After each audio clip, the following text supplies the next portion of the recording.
10,000 Chinese soldiers intruded into Indian territory with heavy equipments and bunker material.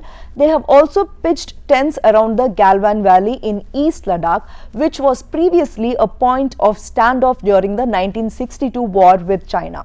The Indian army in its turn is reportedly matching up to the Chinese actions with its own deployment and aggressive patrolling, and is currently engaged in a standoff at 4 locations along the LAC. This is the latest in the border issue between the two countries. Many countries in the world have border or territorial issues with their neighboring countries, just like India. Off the top of my head, I can say Pakistan, Afghanistan, Russia, Ukraine, and also the famous Israel-Palestine issues. When it comes to territorial disputes across the globe, the list is long and ever-changing. There are more than 150 disputes that involve territory, mostly in Africa, Asia and the Pacific region, and few in Europe and the Americas.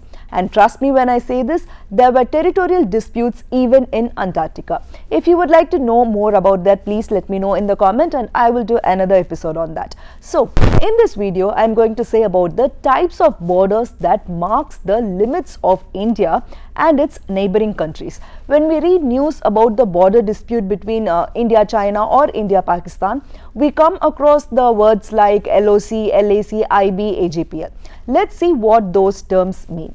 IB means international border. A border line is a dividing line that marks the territorial limits between two countries. India shares land borders with 7 countries, which includes Bhutan, Bangladesh, China, Afghanistan, Myanmar, Nepal and Pakistan. And India shares maritime borders with Sri Lanka, Maldives and Indonesia. It has 15,106.7 kilometers of land border and a coastline of 7,516 kilometers, including its island territories.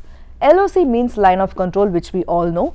The line of control runs 742 kilometers, dividing Indian and Pakistan controlled land in Jammu region, and it does not constitute a legally recognized international boundary but acts as part of the de facto border between the two countries.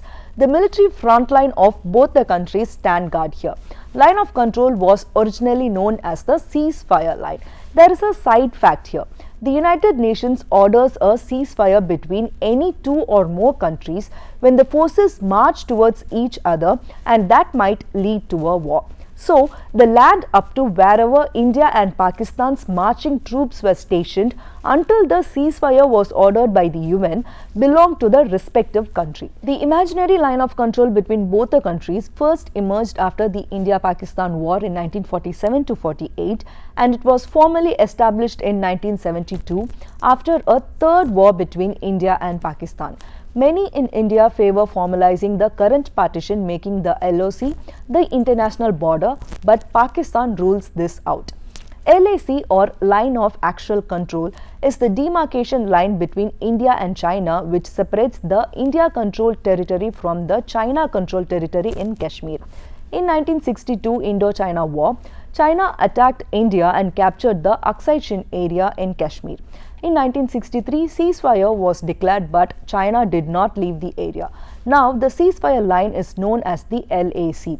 This line is also not actually recognized as international boundary. The actual ground position line, or AGPL, is the line that divides current positions of Indian and Pakistani troops in the Siachen Glacier region. The AGPL is approximately 110 kilometers long. While no movement of people is possible across AGPL, travel and trade across the LOC were allowed from 2005 and 2008. Special permits are issued to facilitate the movement of passengers and goods across the line of control, but such movements are highly restricted both in terms of frequency and volume. Now comes the no man's land. No man's land is the land that is unoccupied between the borders of two countries. India has no man's land between the India-Pakistan border in Wagah, India-Bangladesh border, India-Nepal border, and so on. No man's land is actually not supposed to be occupied by anyone, but we have been facing problems of encroachment in these areas often. These are the key boundaries of the Indian subcontinent. Hope this was informative. Stay tuned with us for more such information. This is Nisha P.